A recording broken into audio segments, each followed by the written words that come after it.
आयुष्यात घाबरायचं नाही, सर्व प्रसंगांना सामोरं जायचं असा सल्ला दिलाय तो अभिनेते नाना पाटेकर यांनी।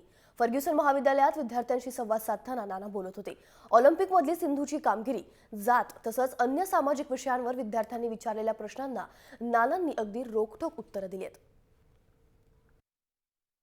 जगावं की मरावं हा एकच सवाल आहे। या दुनियेच्या उकिरड्यावर खरकट्या पत्रावळीचा तुकडा होऊन जगावं बेशरम लाचार आनंदानं, की फेकून द्यावं या देहाचं लखतर त्या गुंडाळल्या जाणीवेच्या यातनेसह मृत्यूच्या काळ्या शारडोहामध्ये, आणि करावा सर्वांचा शेवट, माझा तुझा याचा आणि त्याचा सुद्धा।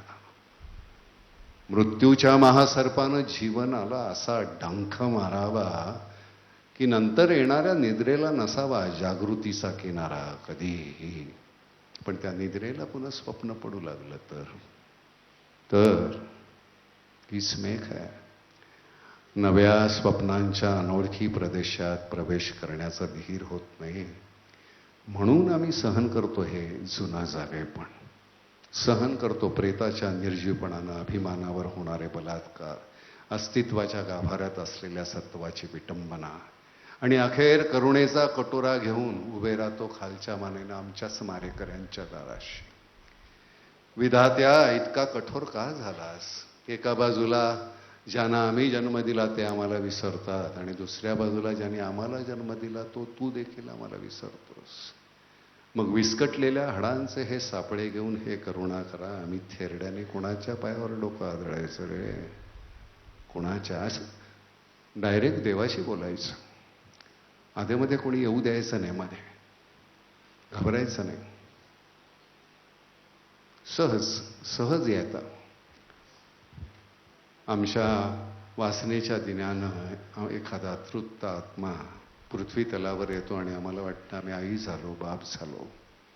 खरं तर आम्ही कोणीच नसतो, आम्ही फक्त जिने असतो, जिने।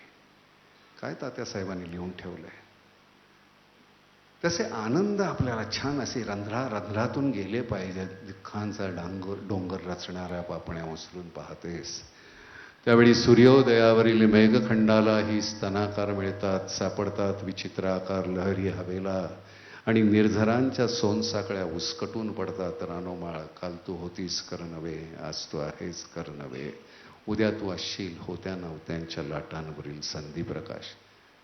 शब्दांची लेणी आहे त्या आरती प्रभूंची कविता ही। आपल्याला त्यातलं एकदाच ते शोधायला लागलं ना की मग खूप मिळतं। हाँ मेरे दोस्त वही बारिश जो आसमान से आती है, बूंदों में गाती है, पहाड़ों से फिसलती है, नदियों में चलती है, नहरों में मचलती है, कुएं पोखर से मिलती है, खपरेलों पर गिरती है, गलियों में फिरती है, मोड़ पर संभलती है, फिर आगे निकलती है, वही बारिश। ये बारिश अक्सर गीली होती है, इसे पानी भी कहते हैं। उर्दू में आब, मराठी में पानी, तमिल में तन्नी, कन्नड़ में नीर और बांग्ला में इसे जौल कहते हैं। संस्कृत में जिसे वारी नीर जीवन पे अमृत उद अम्बु भी कहते हैं। ग्रीक में इसे अक्वाप्यूरा, अंग्रेजी में वाटर, फ्रेंच में एयर और केमिस्ट्री में H2O कहते हैं। ये पानी जब आंख से ढलता है तो आंसू कहलाता है, लेकिन चेहरे पे चढ़ जाए तो रुबाब बन जाता है। फिर शर्म से पानी पानी हो जाता है, और कभी कभी ये पानी सरकारी फाइलों में अपने कुएं समेत चोरी हो जाता है। पानी तो पानी है, पानी जिंदगानी है। इसलिए जब रूह की नदी सूखी हो, मन का हिरन प्यासा हो, दिमाग में लगी हो आग और प्यार की गागर खाली हो, तब मैं हमेशा ये बारिश नाम का गीला पानी लेने की राय देता हूँ। मेरी मानिए तो ये बारिश खरीदी है, सस्ती सुंदर टिकाऊ बारिश, सिर्फ 5,000 रुपये में। इससे कम में कोई दे तो चोर की सजा हो, मेरी आपकी जूती सिर पर मेरी बारिश खरीदी। मला देवासारखी माणसे भेटली, आणि देव जर असेलच तर त्याला मी त्रास देत नाही तेवढ्यात जाऊन। मी जाऊन जात खरंच नाही, आपण एकदा ज्यावेळी जाऊ त्यावेळी काही हिशोब करायचा तो करू शेवटी। पण आता तिथे जाणं, माणसाचा जन्म दिलाय, खूप काहीतरी दिलंय आपल्यामध्ये, ठासून भरलेलं आहे, त्याचा आपण उपयोग करूया। मल्हार माझा मुलगा कधीतरी विचारतो की रे काय रे बाबा, मग कधीतरी एखादं देऊळ दिसल्यानंतर नमस्कार का करतोस? म्हटलं असलाच तर, म्हणून राहू दे आपला। नामचं जे यश आहे ते मी नव्हे, ही बाकीची सगळी मंडळी आहेत आमची हिरो मंडळी फील्डवर काम करणारी, त्यांचं आहे. तुम्ही त्याचं श्रेय मला उगाच देऊ नका. मी त्यातला एक हिस्सा आहे, त्यातला मी सगळा नव्हे. आणि ह्याच्यातून हे नामचं काम आहे म्हणून त्यातून कुठलाही पुरस्कार दिला गेला तर तो मी आता सांगितलेलं आहे आम्ही स्वीकारणार नाही. कारण ह्या कामाचं पुरस्कारासाठी हे काम नाही आहे. यातून कुठलं तुम्ही आम्हाला पद्मभूषण पद्मश्री वगैरे खरंच देऊ नका, कारण ही आपली गरज आहे आमची म्हणून आम्ही करतोय. बोल सर, माफी मागून एक प्रश्न विचारतो हा, बोल. की तुम्ही प्रत्येक चित्रपट आम्ही तुमचा प्रत्येक चित्रपट पाहिला, तर तुमच्या प्रत्येक चित्रपटामध्ये गळ्यामध्ये एक तावीज आहे, तर हो. त्याचं पाठीमागचं कारण काय? मी देखणा असल्यामुळे मला नजर लागू नये म्हणून हा काळा दोरा सर मला कोणाची तरी नजर लागेल अशी तर मी- माझ्या आईची एक काहीतरी धारणा आहे, त्यामुळे मी तो काळा दोरा घालतो गळ्यामध्ये. कुठलाही धर्म, कुठलाही पंथ, कुठलाही वर्ण त्याला नावं ठेवण्याची गरज नाही. प्रत्येक जण त्यांच्या त्यांच्या ठिकाणी मोठा आहे. मी दलित नाही, मी ब्राह्मण नाही, मी माणूस आहे. आणि मी तो माणूस म्हणून छान जगणार. हे जोपर्यंत माझा फक्त भारतीय एवढाच धर्म आहे. आणि तो धर्म हे इथे बसताना बोलून उगाच टाळ्या बिळ्या त्याच्यासाठी नाही. मी फक्त भारतीय आहे. उद्या जगामध्ये अजून कुठेतरी कुठल्या गोष्टीची वानवा असेल तिथे मला जावंसं वाटलं मी जाईन. माझ्याच कक्षा रुंदवायच्या मी काय एवढासा जगू? मी अमुक, मी माझा तमुक, माझा हा धर्म, माझा हा पंथ, माझा समाज. नाही रे, आपण सगळे आहोत. सगळे आपण आहोत आणि आपण म्हणूनच जगायचं.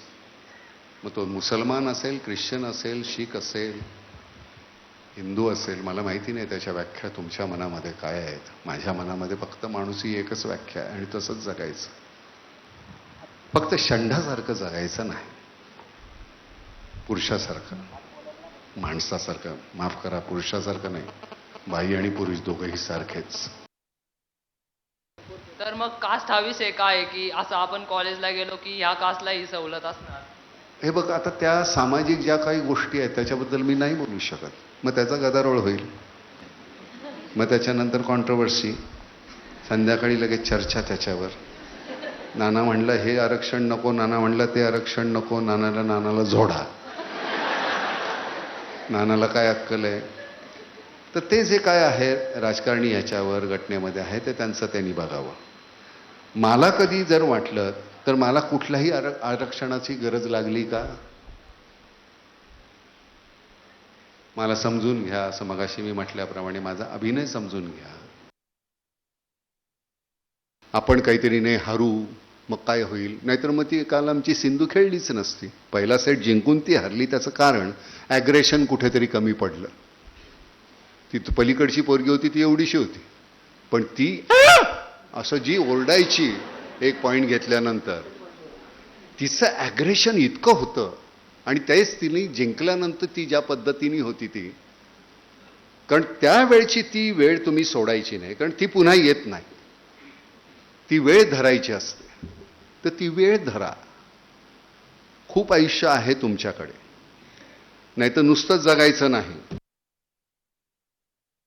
काल ती मुलगी, आपली एक मुलगी, तुम्हाला माहिती नाही, गॉल्फ नावाचा खेळ का आपल्या भारतामध्ये नाही आहे. आदिती अशोक नावाची मुलगी काल पहिल्या तिनांमध्ये होती. आज काय झालं मला माहिती नाही आहे, पण त्या बाईनं, त्या मुलीनं तो आपला खेळ कुठे पोचून ठेवला? फक्त त्या एक मुलीनं. 19 वर्षाची मुलगी आहे ती. काय आज सगळे सिंधू सिंधू सिंधू सिंधू काय देतो आम्ही त्यांना? खेळाडूंना काय प्रोव्हाइड करतो?